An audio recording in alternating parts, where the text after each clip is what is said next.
Hello mga kawiti, o kita nyo naman ito yung liempo at saka yung kanin na tira pa kahapon kasi nagtitipid nga. Ay parang madami naman itong pagkain na ito. Akin muna babawasan. Ay mapuputol. Babawasan at madami. Iniinit ko lahat at nasa lalagyan na styrofoam ay akin babawasan.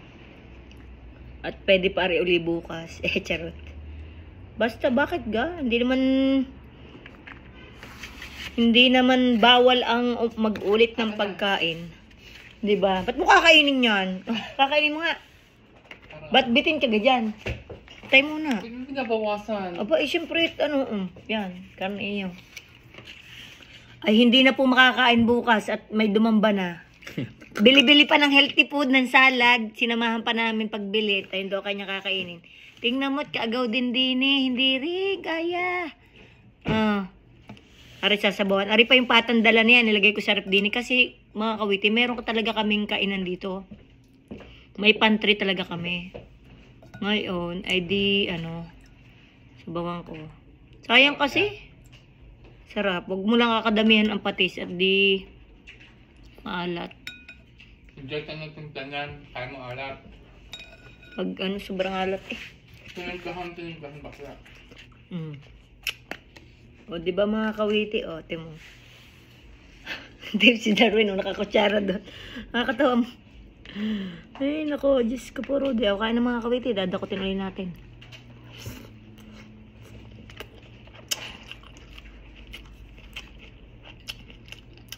Ayun, sabi ni Darwin, ba't mo binabawasan?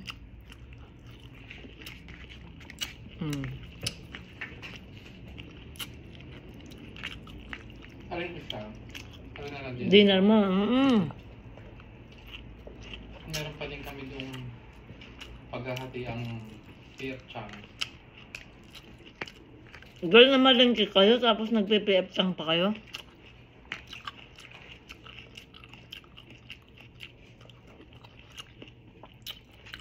Eh, ako may mga panlakong sa bahay. Karne na lang bibilin ko kayo, isda.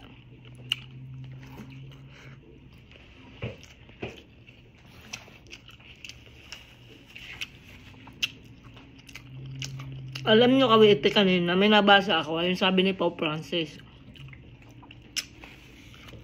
About sa pangingiling. Yung mga, about sa hindi pagkain ng karne kapag ka Holy Week o kaya yung Lenten season or Lenten month.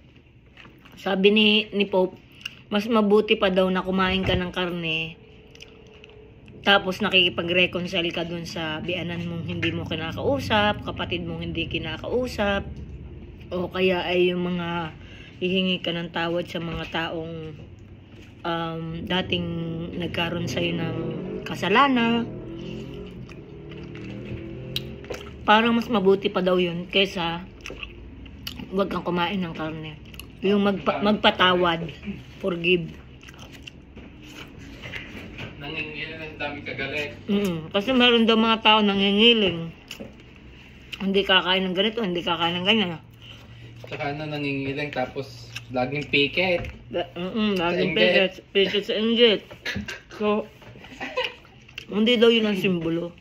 Piket lagi eh.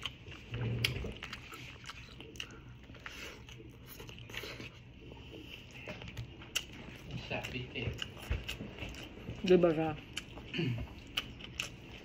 Pagkagayin ko, yun ang nabasa ko.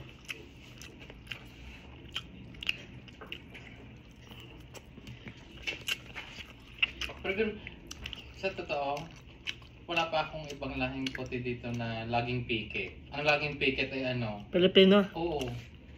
Wala kasing pakalam dito mga kawiti, mga puti, yung mga kung ano man lahi dito. Kaya minsan nagagalit ako dun sa nagko-comment sa akin, nakakahiya ka sa mga ibang lahi. Ganyan ako kumain, nasa Amerika ka pa naman. Alam mo yun? Sa dami kong dami kong makakakilala dito ng puti. At saka mga iba-ibang lahi. Eh, tuwan-tuwa ay pag nakakain kami ng gano'n, nakikigaya, proud na proud.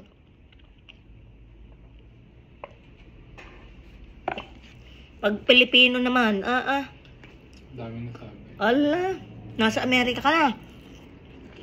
Hindi ka pa makakain ng masarap-sarap. Hindi ka pa makapag-steak. Hindi ka pa, naku po. Ang sausawan mo? Suka.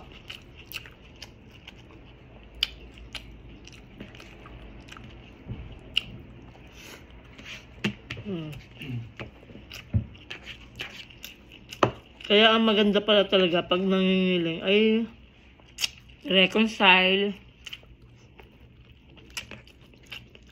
Imikan mo yung mga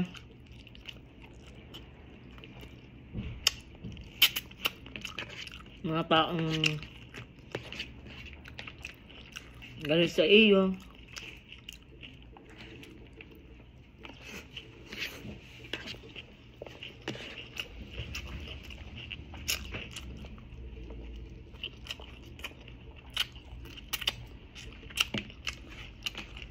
Tama nga naman si Pope Francis.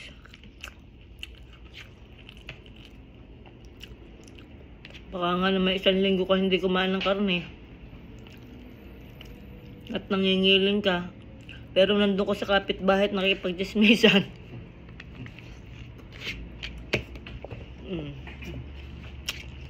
Sarap.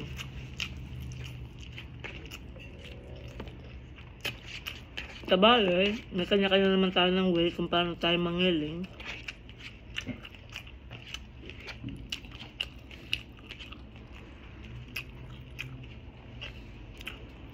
Lagi kasing natatapat ang birthday ko sa Holy Week.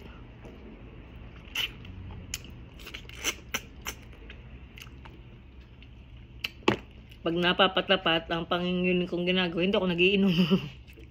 Ako nagiinom pag birthday ko. Kahit birthday ko.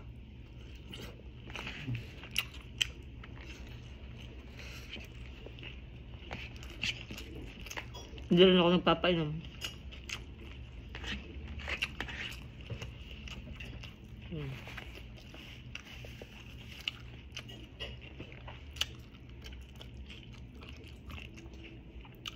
Pero masarap manood ng mga sinakuluan, mga kawita.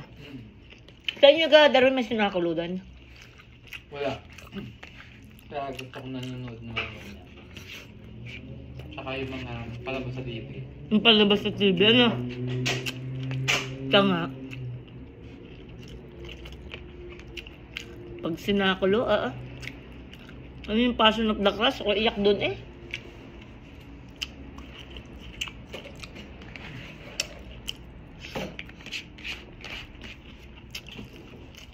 Ay, ano bang mga kawit?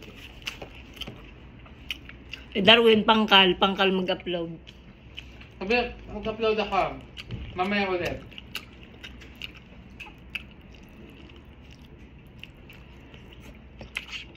Mauna ka lang ni Mia. Luluto-luto si Mia. Tuturo ako mamaya, pahiram ako ng cellphone mo. I-guide ko siya din sa reels ko. Tara, i-video mo lang. Sabi mo, Mia, wala ka nang ginagawa. Ano nga? Mia, wala ka nang ginagawa kung kay tumambay ng tumambay at mag-inam at manigarilyo. Ay, gumawa ka ng reels. May kita ka pa. Ayun nga sabi ko. Tsaka lagi din man siya nagluluto. Tsaka sabi ko kahit di mo pakita mukha mo. Okay lang yan. Pag pinakita mo ang mukha mo, plus 10 points. Ang kapatid ni Darwin, mga kawiti magaling magluto. Pwede din niyang i-vlog doon yung kanyang pag-aayos. Pag may make up.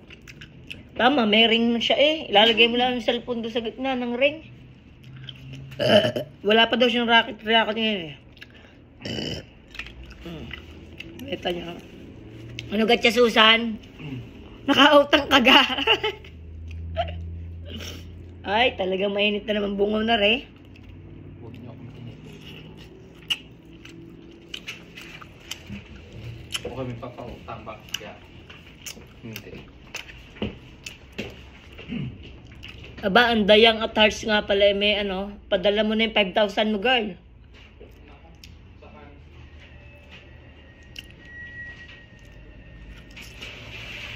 Saka, pagkatapos na ng ating mga ng mga 16, kaya mo sila, oras mo doon.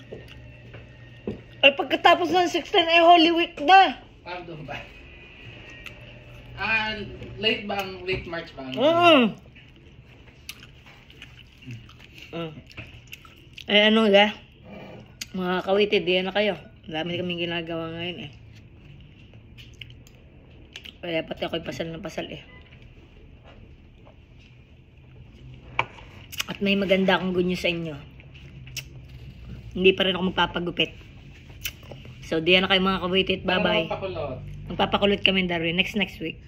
Na, bago mag-birthday ko. Kasi natuwid na eh. Muna ako ay, card, hindi pala ako pwede ng 16. Meron akong 9 AM Edgar. Ay siya, sige. So, diyan na kayo mga kawitid. Bye-bye. Love you all.